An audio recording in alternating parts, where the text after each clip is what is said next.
Okay, so welcome everybody who may be watching this. My name is Jesse Dominic, and I have a very special interviewee with me today.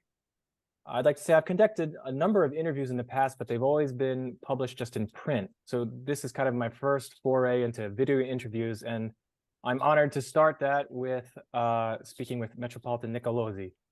So His Eminence Metropolitan Nikolozi is the Georgian Orthodox Bishop of Akalkalaki, Morda and Kari. Akalkalaki. And Kari. I even practiced saying that, and I knew I would still screw it up. Akalkalaki. K and H together make the sound. Akalkalaki. Yes. Yeah. So you converted to Orthodoxy in the early 80s, and we'll talk about how that came about. This was still during Soviet times. He was then ordained to the priesthood in 1991 by His Holiness the Catholicos Patriarch Ilya. He was consecrated a bishop in 1996. Meope holds a PhD in missiology and patristics, and his diocese in southern Georgia is it's about 97% Armenian. There are 7 Orthodox monasteries and 1 parish. Again, Meope, thank you very much for agreeing to speak with me. I'd also like to say thank you to Michelle from Punks and Monks for connecting us and for handling the technical side of things for this interview. And Michelle, if you could you tell us a little bit about how you and Meope have been partnering on this project that you have of kind of propagating the memory of modern saints as guides for the modern times? Sure. Thanks for having us, Jesse. I really appreciate it. So Meope is my spiritual father. And we work on several projects in Georgia and stateside as well. And it's a little bit more than being just a spiritual child of Meope, because we actually work together in several projects. This one being the most important. Essentially, Meope is fluent in English. But with theological and abstract ideas, sometimes there is a little bit of a struggle to find the right words or to understand the English of these concepts. And so he has blessed me to help be somewhat of an interpreter for him, and also a spokesperson for him to English speakers. So it's a lot of responsibility. But part of our relationship as spiritual father and spiritual child is that I assist him to make sure that his message is delivered accurately in English, and that the message and response of others who are native English speakers is understood by him correctly. So I end up being a little bit like an emissary. Sure. Also he's a metropolitan and he's exceedingly busy in Georgia. And so if I can handle and I understand the question in English or what concept is being questioned, I have blessing to speak for him as a representative. And then if there are questions that I don't know the answer to, or I'm not certain of what his opinion is, then of course I ask him first. That's good. Well, again, we're very glad to have your help, Michelle. I'm very glad that you're helping Meope with this. So, well, to begin with, Meope, could you give us a blessing? May God bless you, and thank you for invitation, and so for the possibility to speak to all the world. I think, yeah, it's very important. Very definitely. Alone, I can't do this because of my English, because of many things. But with your help, thank you so much. My pleasure. So Meope, some people may be familiar with you from the interviews with Punks and Monks with Michelle, and you've done interviews with some other outlets. And probably some people are familiar with you from the recent news that you locally canonized Father Seraphim Rose in your diocese, which of course I definitely want to talk to you about that. And I'd like to first say, on behalf of everyone like me, all of us who love and venerate Father Seraphim, I want to give you a heartfelt thanks for taking this initiative to honor our American saint, who's loved throughout the whole world, the Orthodox world. And may your initiative to honor Father Seraphim may it bear fruit and proved to be just only the beginning. But so I guess before we dive into Father Seraphim, I would like to ask you just about your diocese, just to get some introduce people to you. As we read in the introduction, it's mainly Armenian population. You have 7 monasteries in 1 parish. I mean, obviously that's a unique, kind of an unusual situation. So it's not only one parish. Sorry, and then later I explain what I mean, but it's not only one parish.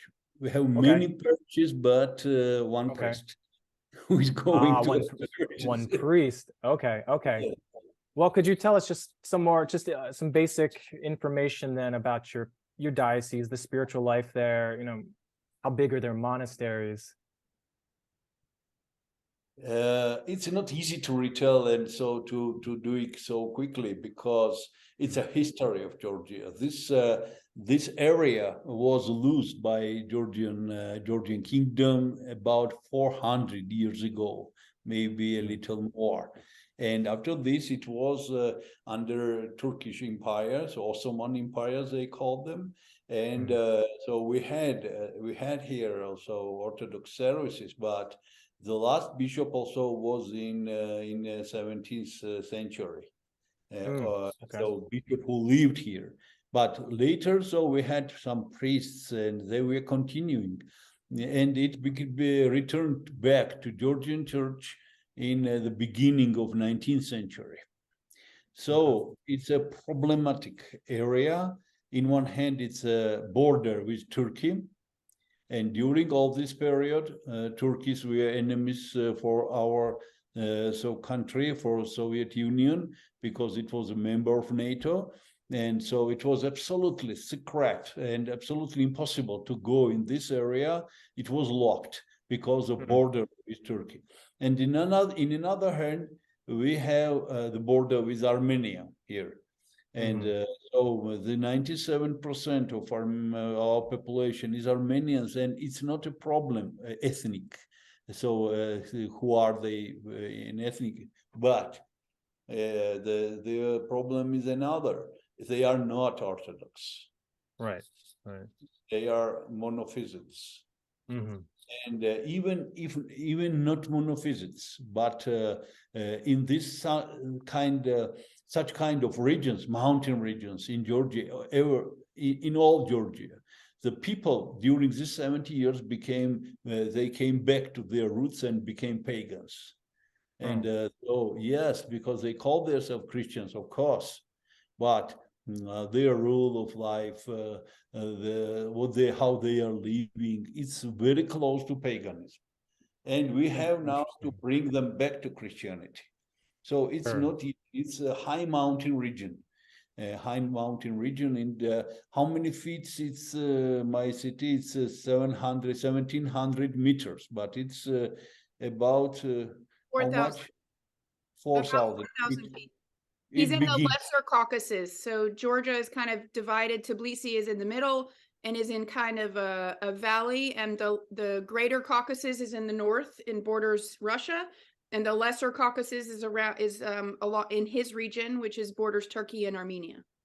Okay. So it's very, so climate is very hard here. And and also all this makes very problematic, this area. And I asked His Holiness, our Patriarch, it was his idea to renew the diocese here. That's why we begin the pilgrimage in 1989 in St. Nina's Road, we called it. So so St. Nino was walked from this area to capital to Georgia, capital of ancient Georgia. And so with these pilgrimages, we begin to know the first time this area, these people who are living here, Georgians who stayed, so just very few of them, but we find them. And so after this, when I became a little more familiar with this area, so it was my request to him, so to make it as a separate diocese. And so he did it. and he created this diocese. Exactly these two regions. We have two regions here, and so from 2002, I am bishop of this area. So Okay. I just want to back up just a little bit to give some context to our viewers. So he's referencing St. Nino's Way, which is a 42-day pilgrimage that follows the route of St. Nino from the border of Armenia to Mtskheta to find the seamless robe of Christ. And it was historically her journey into what is now Georgia began on June 1st near Lake Paravani, and she walked through Georgia and through Meope's diocese. And I did the calculations. I was actually off. It's 5,500 feet elevation, not 4,000, which is a significant difference. Yeah. And it's also very cold here. They call it the Siberia of Georgia. And I say here, usually in California, there. Understood. So St. Nino's Way goes over these mountain passes into Mtskheta, which is kind of back into the valley. And it takes 42 days to get from where she began to where she ended. And His Holiness Patriarch Ilya in 1989 charged Meope and his spiritual father, Meope Danieli, to begin taking Georgians through this same route annually. Every year from June 1st to July 14th, they make this pilgrimage. My son followed this pilgrimage last year, the whole pilgrimage. I was unfortunately not able to attend the entire pilgrimage, but I was there for the last 5 days. And we will be taking pilgrims there this year for the first 5 days, and some people will be completing the whole 42 days. But this is, if you're familiar with the Camino de Santiago, which is a similar pilgrimage from France to Spain to the Cathedral of St. James, it's similar to that. In terms of what the history is. The way it's not similar is it's not the Camino de Santiago is really a secular pilgrimage now. St. Nino's Way is a very Orthodox, very deeply spiritual experience, and our walking during the whole 42 days is in silent prayer. Okay. At the beginning of the pilgrimage, you receive a prayer rope. And you are charged with prayer for the whole day of walking. So we begin with morning prayer in a local village church. We walk for several hours in silent prayer. We stop for lunch. We walk a few more hours in silent prayer. And then we end with evening prayer in the next village. That we'll spend the night in. And then hosts in that village will host all of the pilgrims for the night and feed them. And then we start again the next day. So just to give a little bit, I just wanted to give a little bit of context of what he's talking about in St. Nino's Road. Sure. Thank you. But that's what he and Meope Danieli began in 1989. A 42-day pilgrimage, that's a real podvig right there. That's a real spiritual labor.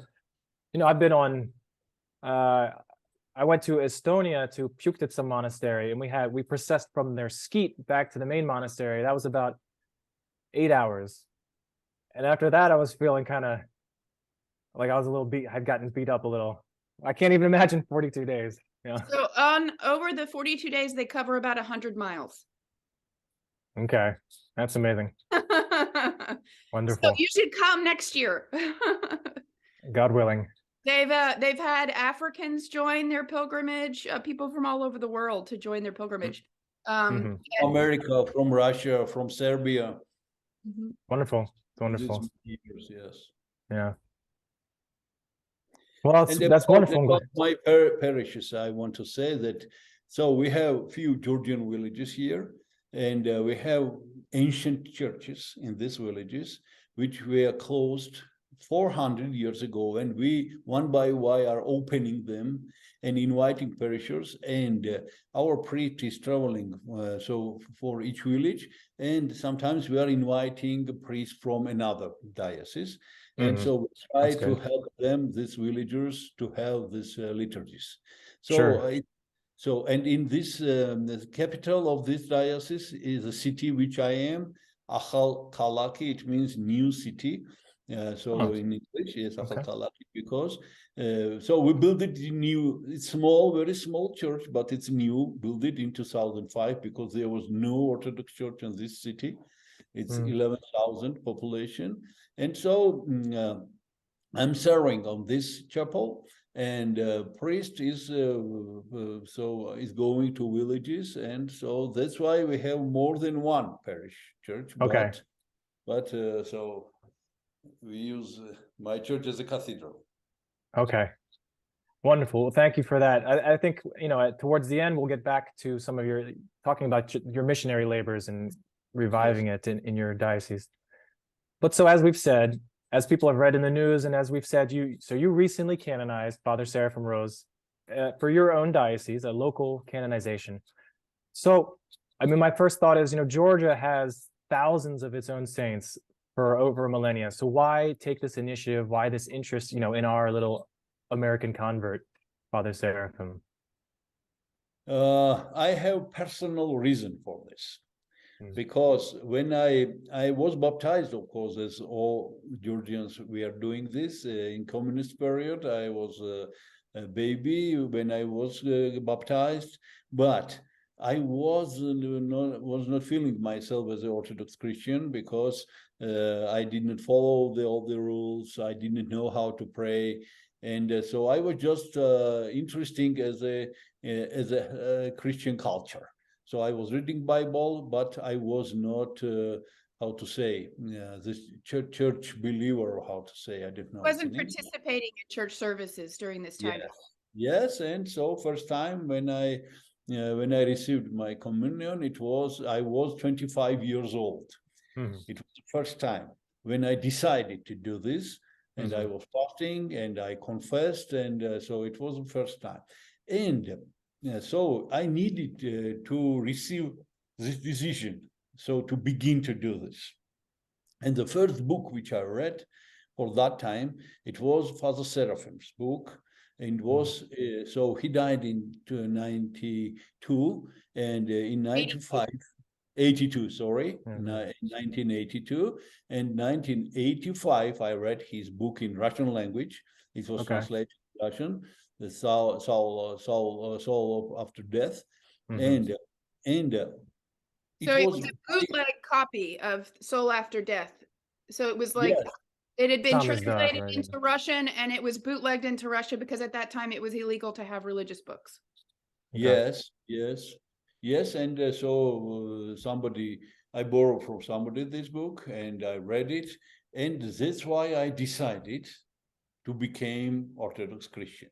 So wonderful. He was first my teacher, and after this, I received Holy Communion, and I decided after this to have my spiritual director, spiritual father. His name now is Metropolitan Daniel. For that time, he was a priest, and I began to contact with him.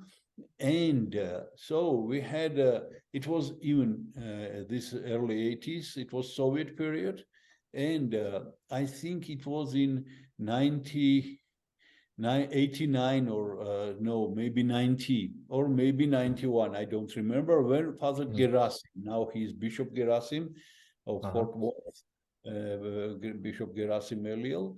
And so he came first time in Georgia, and absolutely by chance we find him, because he had no idea to find us.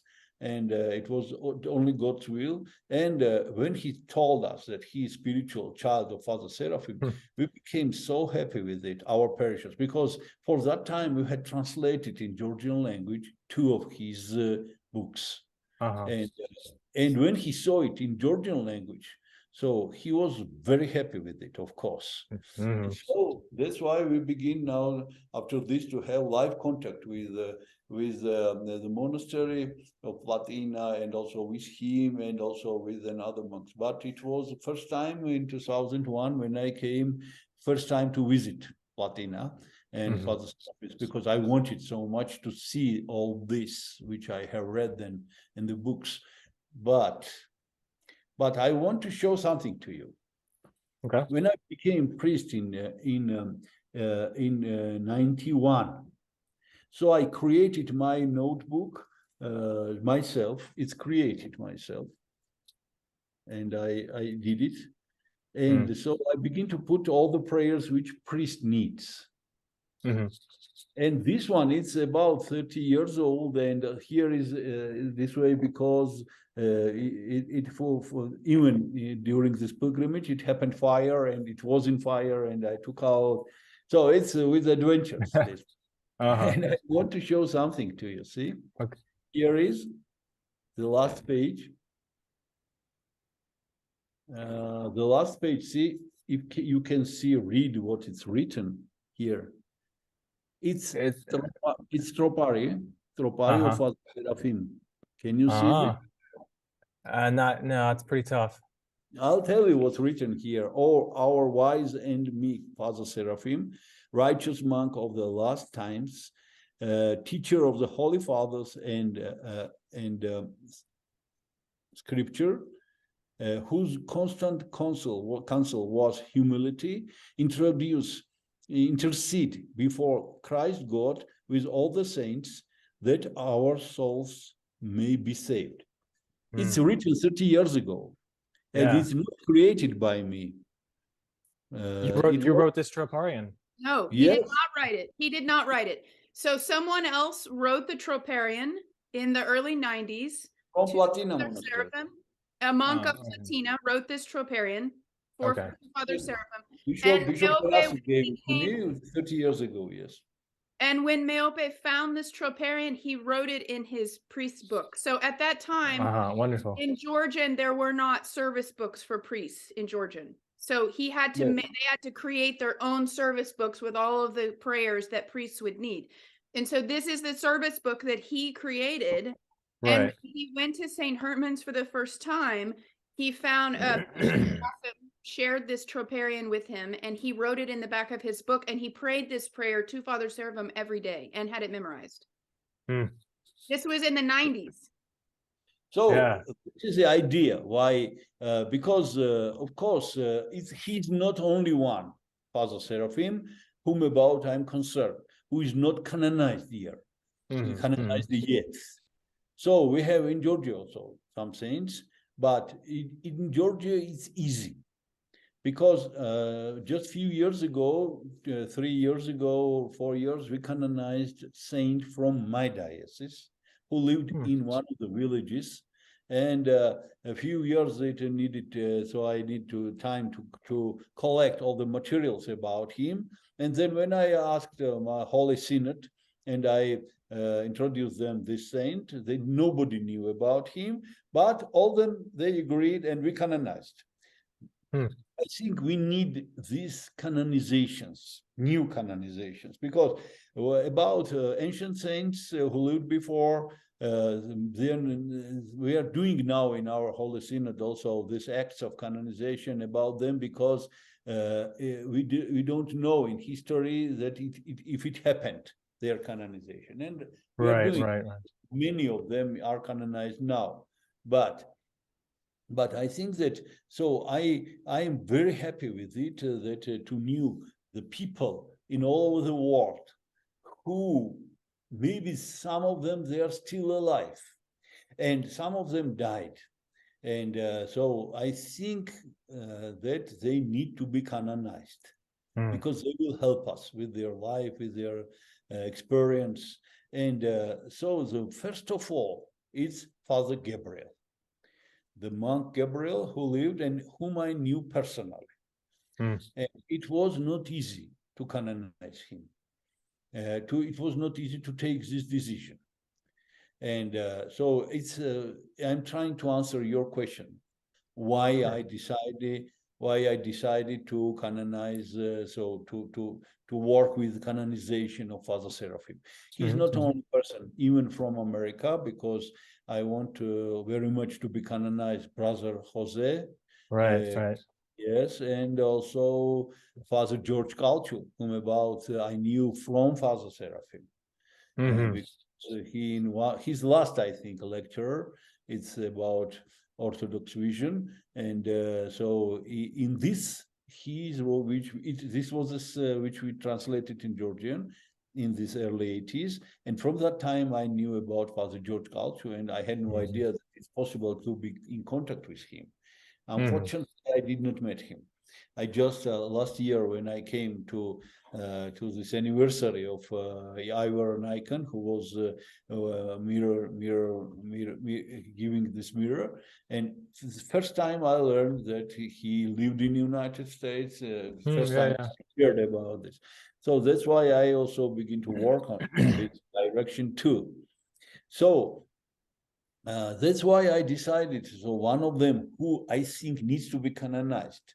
And you see, not only needs to be canonized, but also he is canonized. I think so.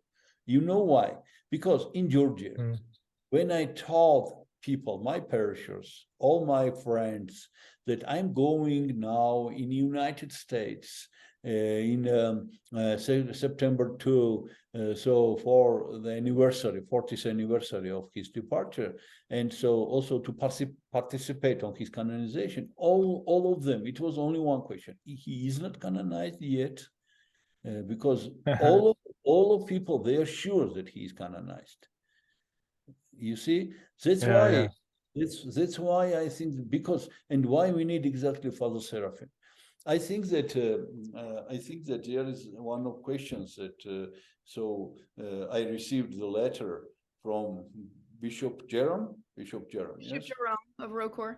Jerome of Rocor, and Bishop Jerome of Rocor, and he asks how it's possible to canonize person whom you know even from internet. No, it's not true. I don't know him from internet. I know him personally because of his scriptures. And when I was in September 2, yes, books. Sure. When I was in September 2 in Platina, so it was conference about Father Seraphim, and mostly I met people who knew him personally. And I heard their speeches. Of course, it was very interesting. And in the same day, I told everybody that we need to make another conference, which we are going now to make in my diocese, and to invite people and to make so somehow two parts of it.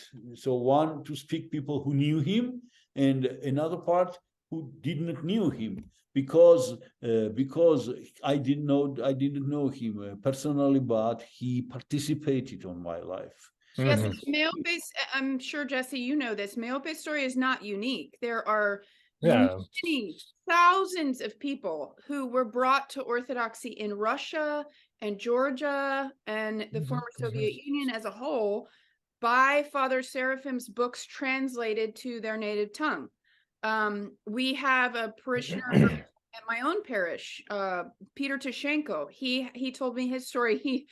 He also, there was a magazine, I can't remember the name of it, that Platina, the Brotherhood, was producing and smuggling into into Russia during the early 80s, that was from Father Seraphim that he produced. And he was brought to Orthodoxy through that magazine produced by Father Seraphim. So he was an exemplary missionary during the Soviet period to the Soviet people who were starved of spirituality as a whole. And so Meope's example is amazing, but it's not unique.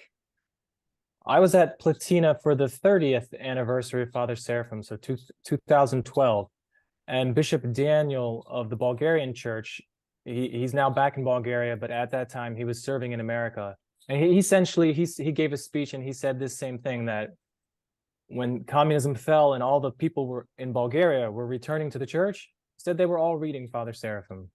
It's the same story. And so, of course, Father Seraphim talked a lot about the suffering orthodoxy and orthodoxy of the heart. This really speaks to people who have gone through, what people in, communist countries went through. And one more idea why I think that it's absolutely necessary, because you mentioned my PhD, and so it's not many PhDs on the subject missiology. just in the world. There are few books written about this, about missiology. Mhm. And I wanted very much my PhD to be on missiology, and that's why it was the first time in this university. It's St. Tikhon's University in Moscow, and they had no experience. That's why they suggested to me to make this PhD inter-subject in missiology and patrology. And when I was writing this, I used very much ideas of Father Seraphim, missiology ideas, because So he wanted missiology is, I did not know this word until I learned it from Meope, is the theology of missions. theology of, Right. Okay. and first of all, it's a wonderful talk of Father Seraphim in steep of Saint Patrick, and Saint Gregory of Thank Tours. you. Yes. Sure. And in this book, there is a very important missiology ideas. So fundamental ideas, which I am teaching myself to our school. We have missiology school in my diocese. I mean, only for priests. And I'm inviting priests from all Georgia, and we have different lectures to them. And one of my subjects is about this missiology, and I use this his talk about Saint Patrick. So and I used in my PhD this. That's why I think that he is very important for 20th and 21st century Christians. And the canonization is only, how to say, this official canonization will give possibility people to learn more about Father Seraphim and him to reach more and more people, only because he doesn't need this. Yeah. We need him to canonize and speak about, to use his icon, to use his prayers, his AKATHIST, and so it's for us and for me. So I promised in Rockor when I was in the last year, and also in Platina, and I met Serbian bishop under whom this monastery is, and I promised them that we'll gently wait for their act of canonization, but unfortunately I was not able to do this. So I just want to flesh out, now that he's saying that, I want to go back and kind of flesh out a few things for the English speakers and our viewers.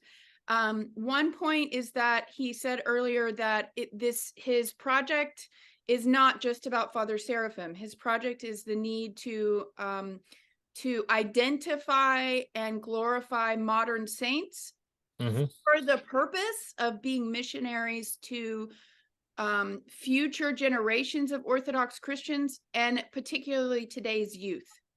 Sure. One of the reasons that Father Seraphim is so important to him is his personal story, but it's also because of that principle that we need modern saints who understand the struggles of today for Orthodoxy, and the struggles of tomorrow for Orthodoxy, and the struggles of today's youth. And Father Seraphim and Father George Calciu both communicated exactly what today's youth needs to hear in their time period. They somehow had this understanding in their time period that it applies today in terms of nihilism and the persecution against Christianity as a whole, that is still so important for today's youth to hear. And so this is part of Meope's mission, is to identify these new saints. And so he mentioned a conference in his diocese. We are in the process of organizing this conference called the Luminaries Summit. And it will, that is our purpose, is to identify and discuss potential saints who have not yet been canonized, as well as saints who have been canonized. For example, Father Gabriel. Father Gabriel of Georgia. Meope I also wanted to address, Meope participated in the canonization of Father Gabriel. And he has, I think he'll talk about this a little bit later, that the first attempt at canonizing him by the Georgian Holy Synod, Meope was the first one to say no. He was actually the one voice of dissent in the Holy Synod when His Holiness Patriarch Ilya asked the Synod to canonize Father Gabriel. Meope initially said no. So, Meope, do you want to kind of go into a little bit more detail about that story? Because I just said only one thing, that are we ready to do this or not? Not because he's a saint or he isn't. I had ended up never. Even when I met him, I was just a student of Theological Academy in Tbilisi, and I was a lay person. I was not ordained, and I began to contact with him in this, and I had no doubt never that he is saint, absolutely, for the first meeting. But I had another no question. doubt. I had, just to clarify, I had no doubt yes. that he was a saint. Oh, sorry, it's my English, bad English. No worries. So and another is that I was worrying how people are ready to receive him as a saint or not. And when it was first time suggested, I said, it's too early. It's too early to canonize him. And so nobody had nothing to say against this, because I said that it's a rule in the church that if people are alive still who knew him, he doesn't be canonized. After all of us will die then later. And after 2 years, so His Holiness, he began this Holy Synod, this council, and just he looked to me and he said, it's too late to canonize him. It's not early, it's too late. And so then I said, so when he asked the opinion of each of us, each bishop, and when he asked me what I think about this, I said that I'm absolutely sure that he's saint, but how I can do this myself, because I am not.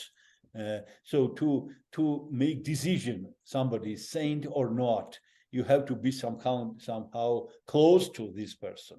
So I mean level. So, and I said, I'm not level to see him. Yes. And he said, and he gave to us, our patriarch, this opportunity, this power to canonize him, and we canonized. And after this, now I feel myself that I can do the same with another saints. So if somebody would tell me in 1985, when I first read Father Seraphim Rowe's book, that he's saint, of course I would trust to him. And I would be sure that he's saint. But I had no possibility, no idea to speak about this and say what I think about this. It was because I had no right to have any opinion about it. And now I am responsible. And that's why I am saying, and I am not saying about the people that he is not a saint. Never I will say this. I don't know about another people, but I'm speaking about people I am absolutely sure. Absolutely. Yes. I can tell you whom about I think this. For example, it's Patriarch Paule of Serbia, for example, because he came here in Georgia, we met him, and I'm absolutely sure that he needs to be canonized, of course. But of course they have to do this, Serbian church. But about Father Seraphim, there are some problems, because he belonged to Rokor, Russian Church abroad, and then later his monastery became under Serbian Church. And so who have to canonize? OCA to Rokor to Serbian Church, and it's that's why I decided to be somehow to try to be first and to say that I did not canonize him, but I said that I trust and I venerate him as a saint, and as a bishop, I have right to do this. Okay. So to clarify what he's just said, so in the YouTube video that we shared that has Bishop Gerasim and Meope Nikolozi, where he is, it's basically a commentary after the homily that he has canonized Father Seraphim in his diocese. So we've had a lot of questions. What does he mean by that? So this is an issue with translation. So has Meope Nikolozi actually glorified Father Seraphim? No, only a Holy Synod could do that. But what is the result of hanging an icon in his parish is the same as if Father Seraphim had been glorified, but it only applies to his diocese. Sure. So I want has he canonized Father Seraphim in his diocese? I would say that answer is yes, because the result of canonization is you have authorized a icon made and to be hung in a church, and you have authorized the veneration of him as a saint. So in reality, it's really two different questions. It's yes and it's no. It's no, he has not been glorified by an actual synod. right. Yes, Meope Nikolozi in his diocese has authorized his people in his diocese to venerate Father Seraphim as a saint, and he commissioned an icon from Saint Herman's of Alaska Brotherhood in Platina to he commissioned them to create this icon of Father Seraphim with the halo, and hung that icon in his church. Now, there has been some question from people, does he have the authority to do that? Yeah, that's what. Well, that's one of some of a question I have a little later. Okay, but I wanted to say, yeah, well, I wanted to say, you know, this concept of local veneration, maybe it's not so familiar to people, but for instance, as I work with Orthodox News, I've written many stories about local canonizations, for instance, in the Ukrainian church. They seem to do it a lot. You're certainly not the first. It's not like you have invented this practice. And since I mean, my personal thought is, okay, some people may have questions about it, but for the time being, it's just your diocese. If other people disagree, well, they don't have to go to your diocese on his feast day. It's okay. Well, I wanted to ask you, you've kind of already answered it, because in the fall, you came to America and you called for the canonization of Father Seraphim. You spoke with ROCOR and Serbian people. I was going to ask you kind of what prompted you to... He actually spoke with Bishop Maxime in person. Right. So we drove from Platina to Jackson, where Bishop Maxime was, so that he could tell him in person. And I was there for that conversation. It was a brief conversation, but he told Bishop Maxime in no uncertain words, and he referred to this earlier, that Georgia is gently waiting for American jurisdictions, or the Serbian church or ROCOR, to glorify Father Seraphim officially. Yeah. Well, so I was going to ask you, so then what prompted you to then go ahead and do it for your diocese? You've pretty much answered that about how important it is, how certain you are about Father Seraphim and how important a figure he is, and also how there's kind of a jurisdictional question in America that could hold up the process. But so again, I'm very glad that you took this initiative for your own diocese. Well, I'm curious. So I assume, you know, he reposed on September 2nd. I mean, how will you celebrate that day? There'll be a liturgy for him, I assume. You showed us that you have a troparion. Are there going to be any other hymns, or are you commissioning a service to be composed in his honor? How will you celebrate his feast? I think because it's not official canonization, we are not doing all this. Are not going to do all this. But if it will be possible for me, first of all, I will go once more in September 2 on Platina, on his grave, and participate on this liturgy. First of all, another is somehow for what can I do as a bishop, so not to break the rules of the church. It's some kind of mental glorifying or mental canonization, and I'm going. That's the reason why I'm going to make conference to dedicate to him it and to speak about this. And I did not tell you that this year, beginning of this year, I had a speech, speech, or how to say in conference, and I had my speech. The name of this was the process of canonization and mission. And process of canonization is mission, and it gives me possibility to speak more and more about the saint, because these 30 years I was just receiving from Father Seraphim this information and try to transform it and to bring these ideas, just general ideas about mission. But now, after this, I told all the people that personally I canonized him. So it gives me possibility to speak more and more about Father Seraphim and its mission. And also young people, this is very interesting, of course, about this, because it's very something new, something unusual in the church. And I asked Father Seraphim and Father George Culture to be patron of this direction in our church, to work with youth. So youth, yes. So I think that this veneration of Father Seraphim in this way, it's from me, it's so to go to pilgrimage to his grave, first of all, and to retell to the people, to show this, because next year or this year, so it will be Saturday, and each Saturday I'm making my YouTube interviews, and it will give me possibility to make interview of him, so about him, and to film it in Vladina, and also Wonderful. to put, yes. And also, in another hand, I have the rule. So I made for myself this rule to speak about the saints whom relics we have. And I have something from him. And I have piece of his, I would say, pocket. He has a pocket from one of his cassocks, and he also has a hair from his beard. I have the hair, yeah. Yes. So they're relics.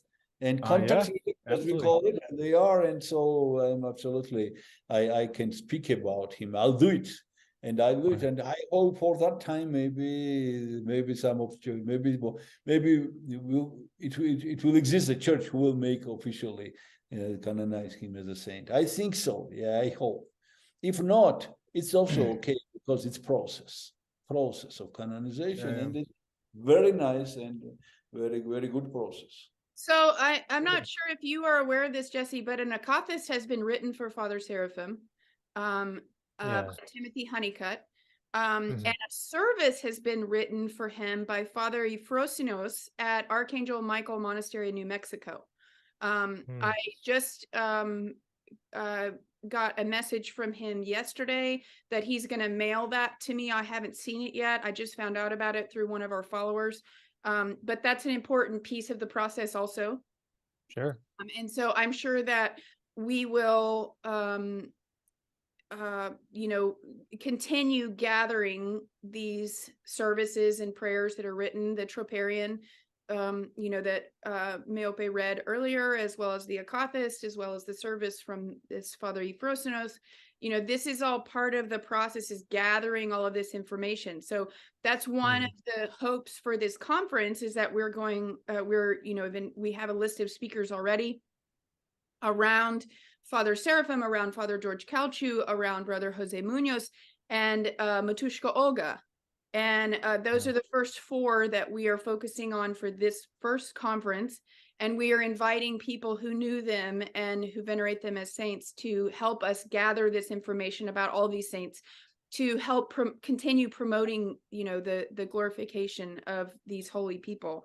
And so, like he said, it's a process. We're not trying to force anything. We're trying to be a gathering place for these speakers, and a place where these people can be heard from all over the world about these holy people, to help encourage the canonization.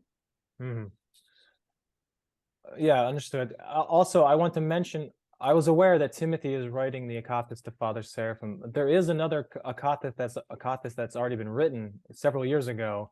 So you can find it online, and someone has even put it into print. Okay. It was by Father Lawrence Williams. He was actually a godson of Father Seraphim. Oh, nice.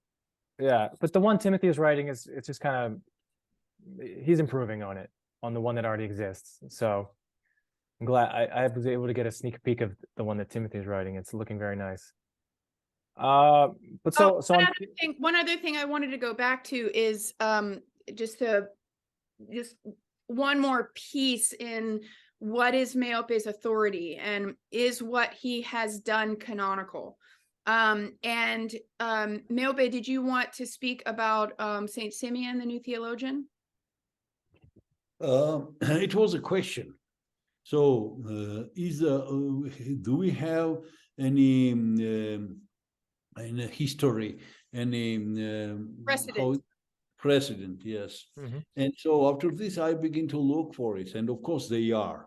In the history, there is an example of Simeon, the new theologian, who venerated his spiritual father, and he was, so how to say, bishop. His bishop, he told him that it's not good and not right, but he continued to this, and later the church, the history of church, they said that it was right from him to do this. But also we have, so this nowadays, we have these examples. For example, you mentioned Ukrainian church. And the Ukrainian church, they canonized saint who was our bishop. And he did not ask to us. And it's not canonized in our church. I'm absolutely sure that he's saint. His name is Metropolitan. He was turned in great schemer. Seraphim, Majuga is his name, second family name. Zinobi, he was before, and he's canonized by Ukrainian church officially. He was connected with the Glinsk monastery. Yes, he was from right. Glinsk. They call it post desert, Glin Desert, and we had several of them from Glin Desert in Georgia. And he was one of the very famous and best bishops from that time. He reposed in early 80s, and he's canonized, for example. And so we did not canonize him, but also we venerate him as a saint, not official. And also, I have done this before in 2001, when I came first in San Francisco, and when I came to St. John Maximovich, and for that time he was not canonized, and so also we had no Eucharistical union with Rokar, but Archbishop Kirill, who is now, he was for that time also the bishop, and gently he left me alone. He said, "I'm not here." He left me alone with Archbishop John, and I served not panihida to him, but I served Maleben. You understand what it means? Yeah. As a saint. Right. So because I was venerating him as a saint. It just took 3 or 4 years that he was officially canonized. You see? So I'm not doing nothing wrong with it. So just to fill in some things here that so as Jesse, as you know, there are no canons, there are no church canons about how a saint is glorified. There's no official process that the Orthodox Church follows. And so when we come to issues like that, we have to look at what is the precedent. What has been done historically that has been agreed upon with the Orthodox Church, uniformly, that this is correct. And so one of those examples is Saint Simeon, the new theologian. And what Saint Simeon did, and he was only a priest, he wasn't even a bishop, is extremely similar to what Meope has done with Father Seraphim. So I'm just going to read a brief excerpt from the book Saint Simeon, the New Theologian and Orthodox Tradition by Metropolitan SYSOEV. This is just a brief that documents this. After adopting a more secluded life, Simeon most likely thought that he would spend the rest of his days in stillness, but further trials awaited him. The former Metropolitan Stephen spoke out against him, accusing him of excessive veneration for his spiritual father, who by this time had long since died. Every year on the memorial day of his elder in the monastery, a solemn celebration, which was attended by many of those, an icon of Simeon the Pious, which was Simeon the new theologian's spiritual father, was painted, and a service to him was written. Stephen reproached Simeon for glorifying his elder as a saint when he had not been officially canonized. Nikitas describes this conflict as a clash of legalistic formalism with genuine spirituality. For Simeon, his spiritual father's holiness was beyond question, and he had no need of official confirmation of his holiness. So this is a clearly venerated, glorified saint, you know, one of 3 theologians of the entire church. Saint Simeon, the new theologian, did exactly what Meope is doing. And it was initially, he was initially persecuted for it by his Metropolitan, but later it was agreed upon that it was right. Yeah. So this is a very good example of precedent that Meope has not done. He's not stepped outside of the bounds of orthodoxy in what he's done. And what I'm doing, I'm really to speak in canonical language.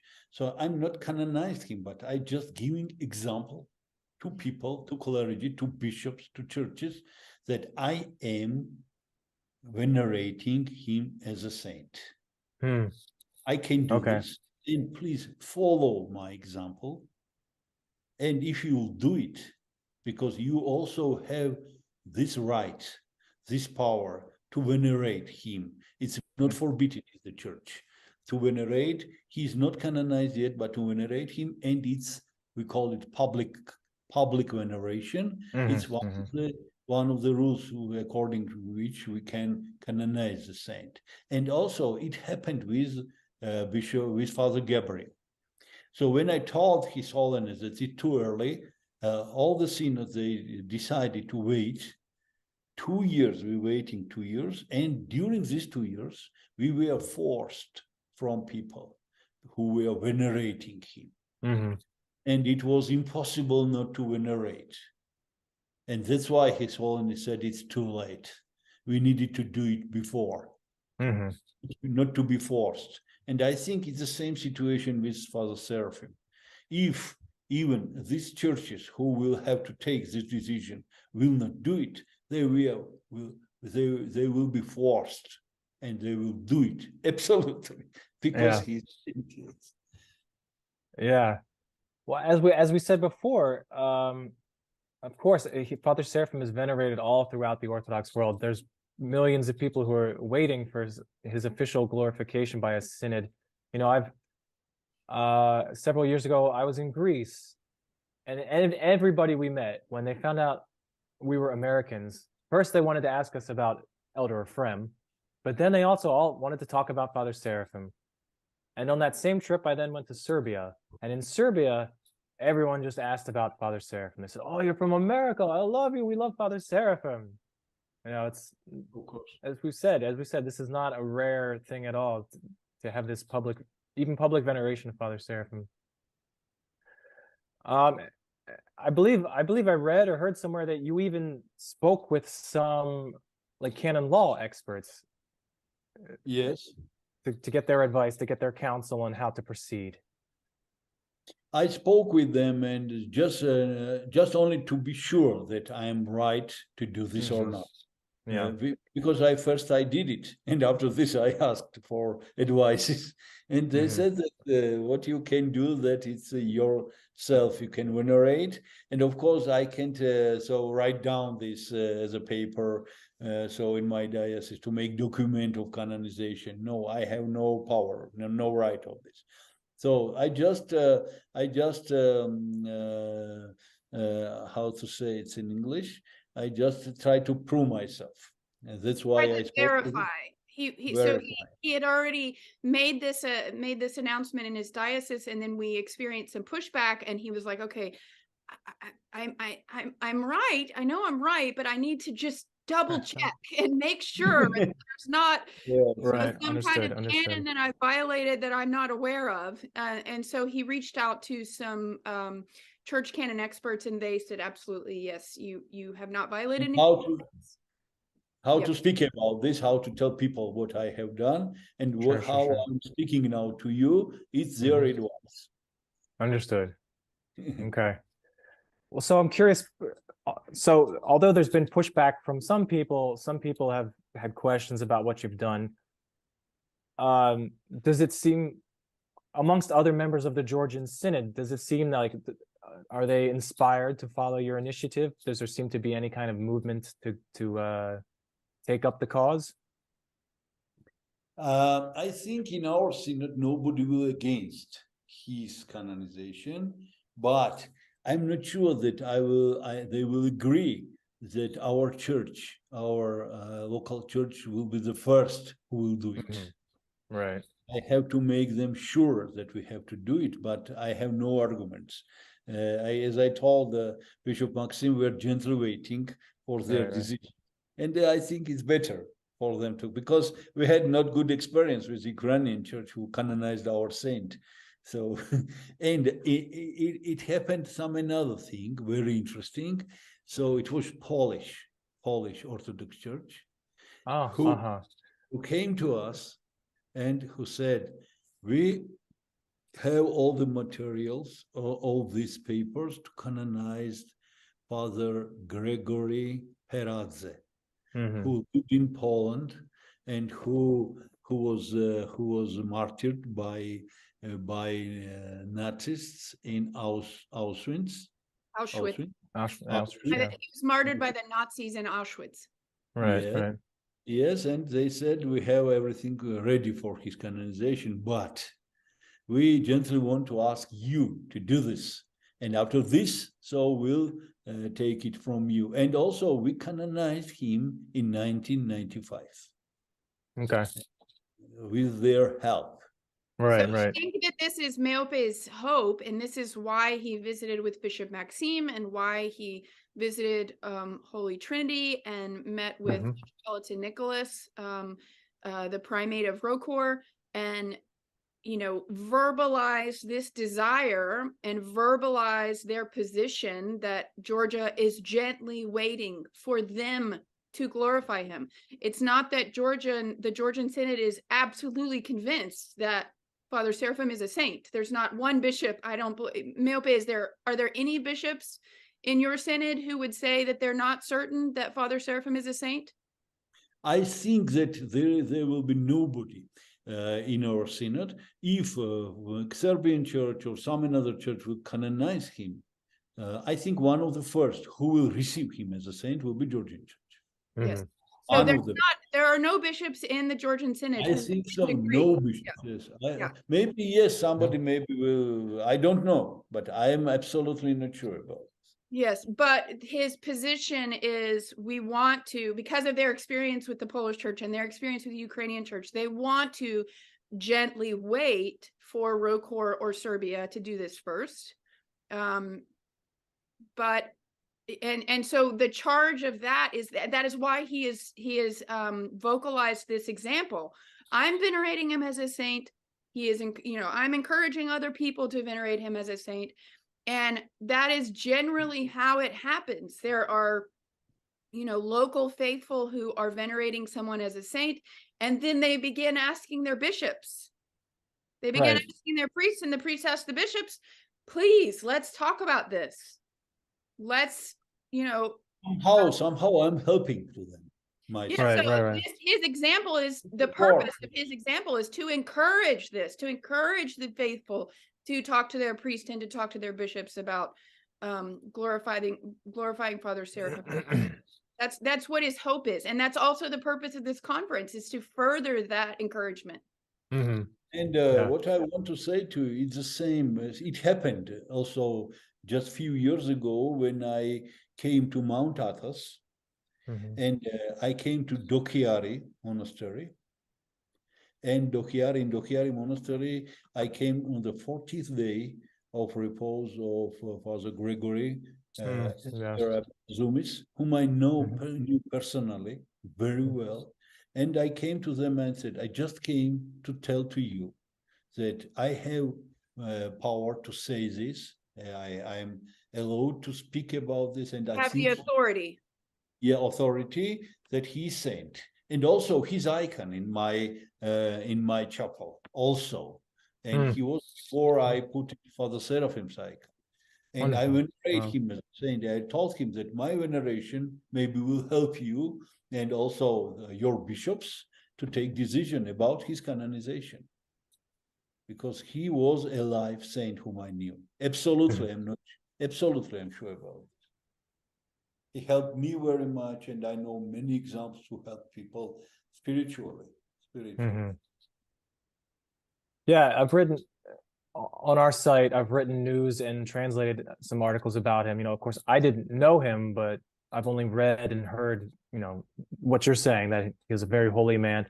I know he was close with Metropolitan Onufri from the Ukrainian church. Very much, and also Bishop Jonah, who is from this church, and also it's his opinion that we have to just a minute, I decline, which we have to support him.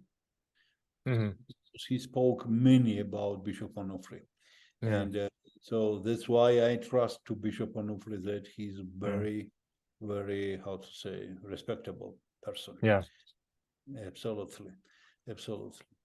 So I think this example for for Father Gregory, and just maybe I can tell about him one more thing, that just now when I'm reading, when I became, after this, when he departed, I begin my project, and I'm reading a lot about saints, and there are some saints who we are receiving people from outside of their country, some Egyptians, for example, desert fathers. And so it's written, I wrote somewhere that they were giving advices, even not knowing the language. Yeah. And I had this experience with Father Gregory, yes, with Geronda. I wanted to give very important question to him. And we were just alone, nobody else.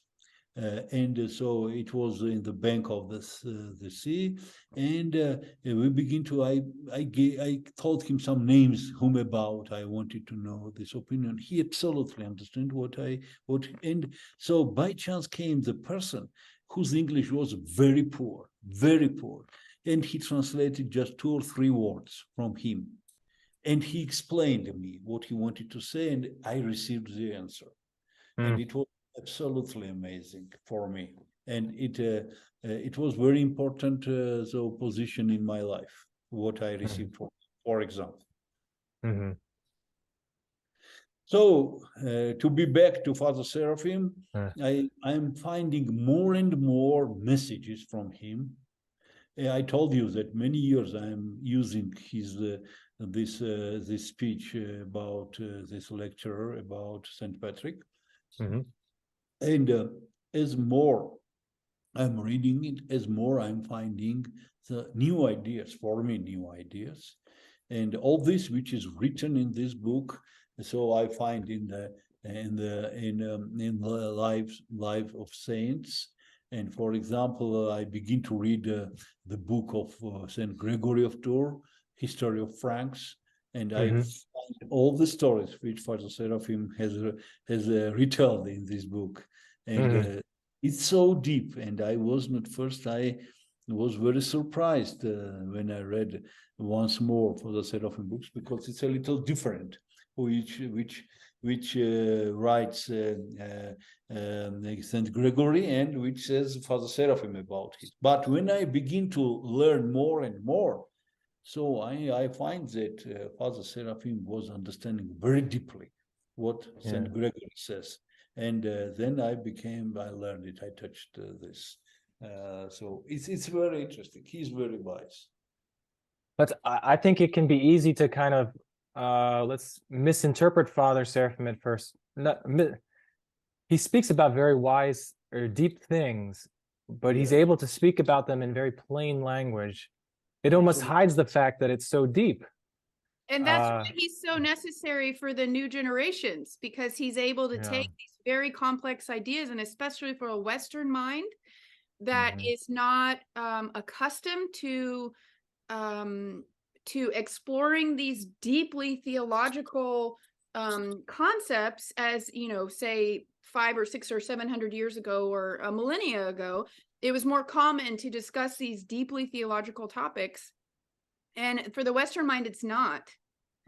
So I think that's one of the reasons why Father Seraphim is so important, is because he is able to distill these very complex spiritual concepts into modern English. Definitely, definitely. Framework that that today's youth can understand. You know, I think that's one of the reasons that he's so incredibly important.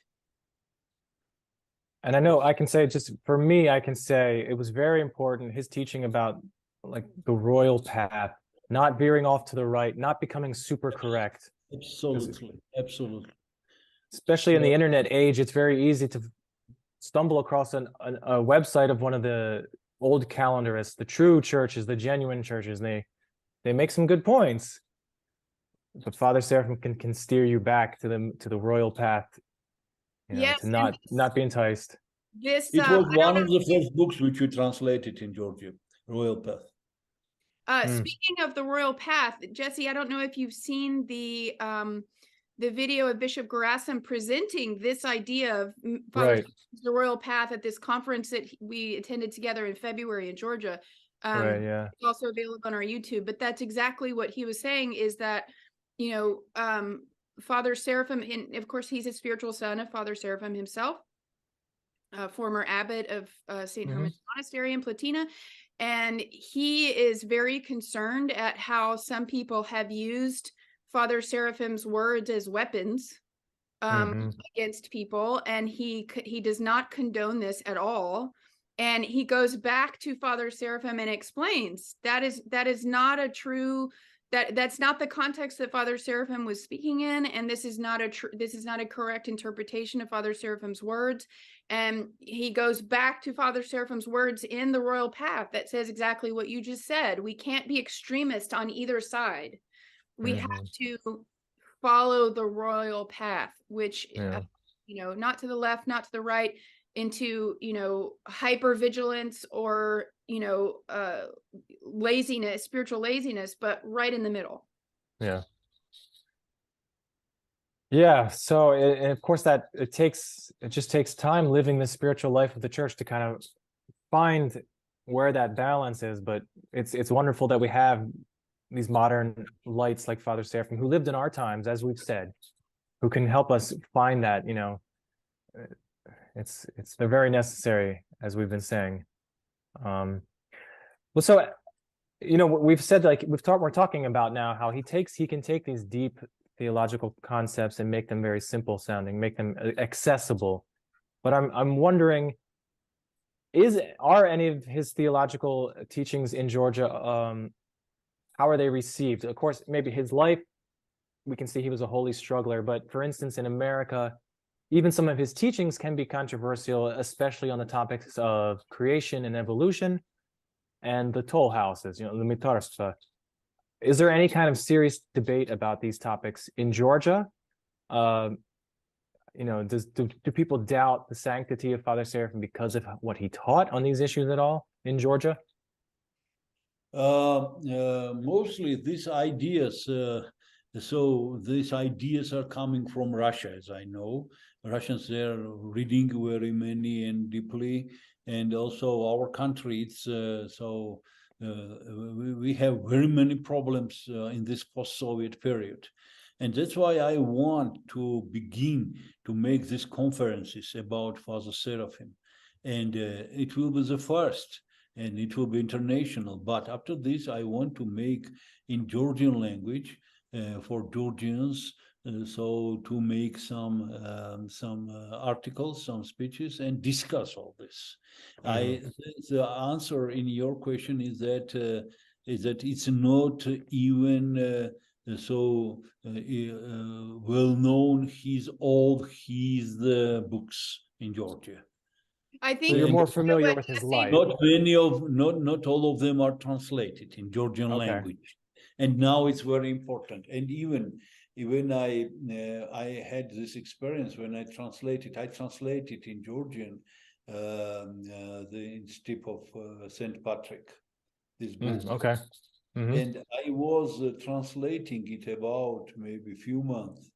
And twice more time, as you mentioned, it took to edit this book and to give it to many people to read and to be sure that it's understandable in Georgian language.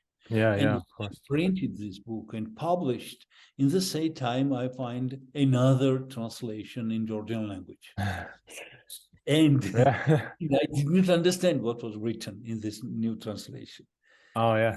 Nothing was from Father Seraphim. And it was written something, yes, of course, it was translation, but it was absolutely impossible to understand what Father Seraphim wants to say. And I worked waterfowl. So the translation is very important. So, So, Milton, Yeah. I think one of the questions, and I think this is an important question, he asked, are the two issues that he asked about are the question of Genesis and creation of man versus evolution, and Father Seraphim's teachings about the toll houses.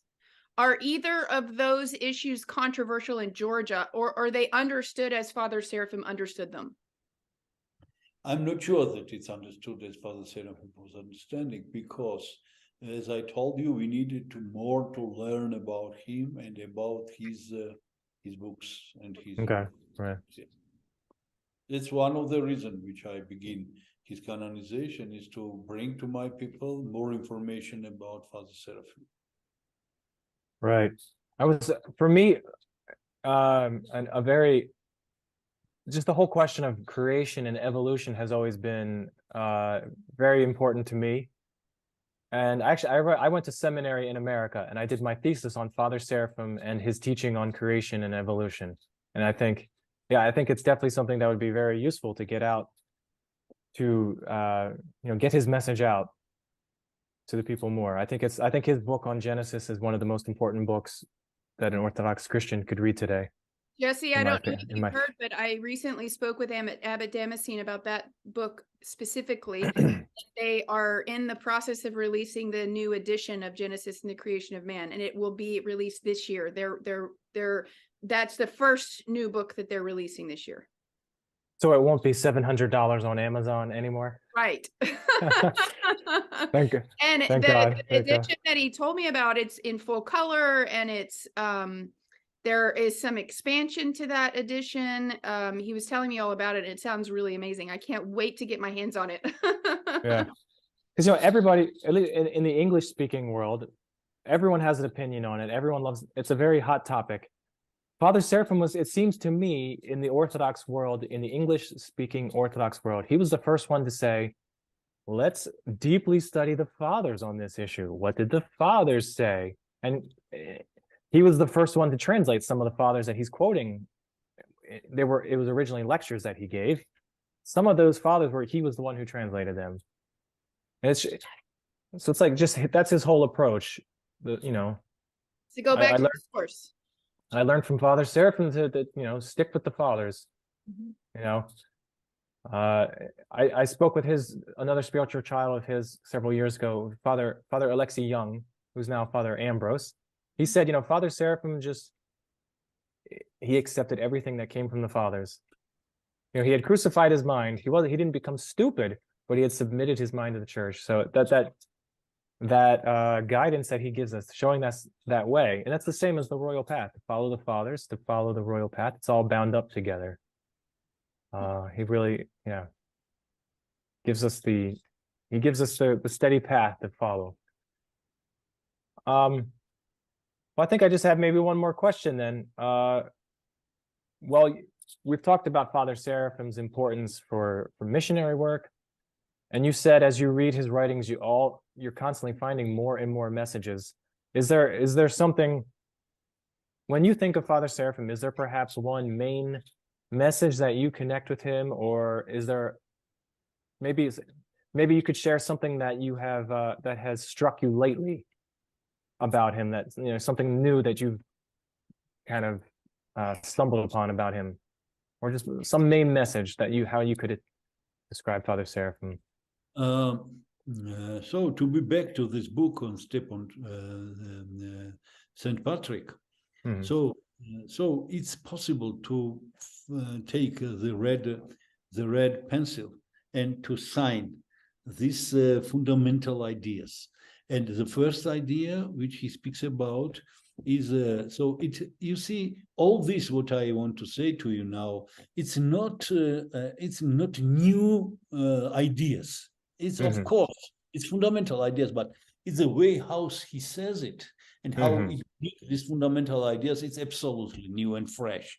And he says that in this modern world, when now in all the world people knew about Christianity, and even though the people became tired of Christianity, and it's nothing new from them in these messages.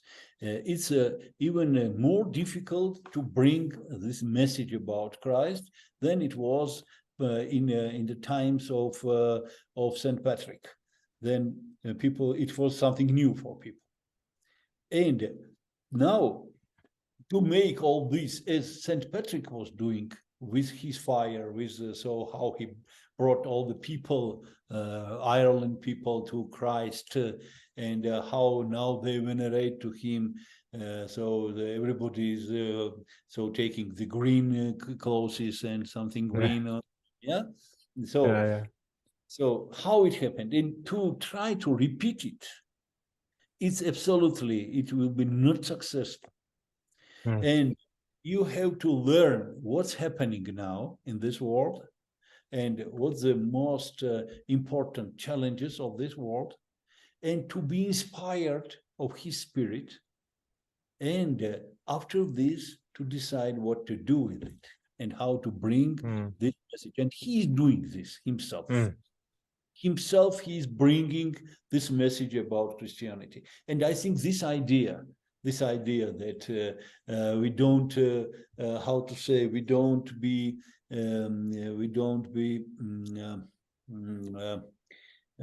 depressed because of this, that it's now impossible to preach, and it's in no possibility to become missionary and to become so like apostles. It's impossible now, and don't try this. To do it mechanically. Nothing good will happen with it, he says. It's just in first chapter. And I can also retell in another chapter what's written. But in this first chapter, it says, no, it's impossible. And don't worry about this. But read him, know St. Patrick, and be inspired of his spirit. And with spirit, when he finished this article in the last chapter, he says that now we can be, so this inspiration, it's the most important thing now, and we can, with this inspiration, we can preach. And also all my life, so more than 30 years, when I first time read this, and now and following this. And I try not to be, how to say, depressed, or what's the word? Not to despair. Yes, absolutely. And even it's, and then later I learned the words of Apostle Paul, who says to Saint Timothy, that if there is a time to preaching, preach. But if there is no time of this, preach anyway. So it's Seraphim's message, I think. And he was doing this. And he reached us. So in the another, so it's difference between Platina and Georgia in time. It's 12 hours. Yeah. You can't go more far in the earth. And this message reached us. Yes, the first time that I visited, I live about an hour from Platina. And the first time that I visited Meope in Georgia, he said, if you went any farther away from Platina, you would have come closer again. Yeah. Because we are absolutely the opposite side of the planet. Right. And he's saying, and Father Seraphim's message was able to reach the opposite side of the planet before the world of the internet. Yeah. Before the world of the internet, yes. Yes. No, I like that emphasis. I like that aspect of Father Seraphim that you're bringing out, that in Orthodoxy, we don't have to just simply like rote repetition of what came before. You internalize it and then act on it in what's necessary and what's needed for your times. I like that that's a very good point. I'm glad you brought that out. Well, Myope, if you have any other thoughts about Father Seraphim you'd like to share, I mean, that's all the questions that specific questions that I have, but if you have anything else you'd like to share or say about him. I want to say just one thing that I can't now, I'm not sure that I will translate it correctly, but Apostle Paul, he says that I'm forced to preach. It's not my will, but it's my obligation. And I can't do this. It's impossible for me not to preach. And it's the same from me about Father Seraphim. So maybe the answer why I did it, because I was not able to do in another way, because I am, how to say, I'm so thankful to him now. And before I was not able to speak to even in Georgian language, to express my thoughts and my thanks to him. And now I learned how to do this somehow. I don't know, it's a good way, wrong way, but I can't now stop. I can't stop my speaking. And I want to speak more and more about Father Seraphim, somehow to express to him my thanks and how I am dependent on him and how he helps me and how I have to express this back, to give back to him. And if somehow I'll be participating or involved or do something for him, and it's not for him, it's for us, but for his canonization. So I think I'll be happy, very happy with it. Yeah. And that again is very, very much like Father Seraphim. He was so grateful that after all of his internal sufferings, he had found orthodoxy, that he had to completely dedicate himself to it, to propagating the Orthodox word in English, to dying for it, for that truth. Yeah. We're very blessed to have had him in America, and of course, it's a blessing for not just America, of course, as obviously for Georgia, for Russia, for the entire Orthodox Church. One more idea, maybe I'll tell. I can't stop to speak about him. And one more idea is that when speaks about Father Macarius the Great, who was how it's in English, recluse? No, recluse. And he says, when he speaks about him, that he lived in 6th century, and he writes directly to you, the person who lives in 21st century. And if you read him, so you will learn that he speaks about you, and he's following the same path you have to follow. And this idea, I learned from him. And after this, I begin to, became more peaceful or more hopeful that, the Orthodoxy is not something strange. And so if you're American Orthodox and I'm Georgian Orthodox, of course, it's a absolutely big differences between us. So the different, opposite cultures. Cultures and the geography and everything, absolutely everything different. But we are the members of one family. And maybe we'll speak in different languages, but we are really speaking the same language. Maybe it sounds a little different way, but it's absolutely, absolutely. That's why I asked Michelle to help me, that this understanding needs to be very clear, because it exists. We need just only words to express this, but we are the same. And it's a great miracle. And this idea comes from Father Seraphim. And also, once more, I'm very helpful for him about these two and many other things. Okay. Well, Meope, again, very, very grateful that you have shared your time with us. You shared your love and your veneration for Father Seraphim with us. You've said many inspiring things about him. It's always wonderful to hear more testimony about how he has personally changed people. So thank you very much, Michelle. Thank you. Of course. And Meope, you know, God willing, we'll keep in touch and speak again about you knew Saint Gabriel. We could speak about some other topics sometime. Yes, I'll be very thankful for this possibility. Thank you. And could you give us a blessing to end? May God bless you. You personally and all the people who will see us and who will listen us with the Thank you. prayers of Father Seraphim, Father George Calcio, Father Brother Jose, and so Mother Olga, and many people who are waiting, so canonization, I mean, so people to know about them more, because they will help people very much. And because it is later than you think. Yes. It's Father Seraphim's words. Yeah. It's later than you think, yes. Okay, thank you very much. Yeah. Thank you so much, Jesse.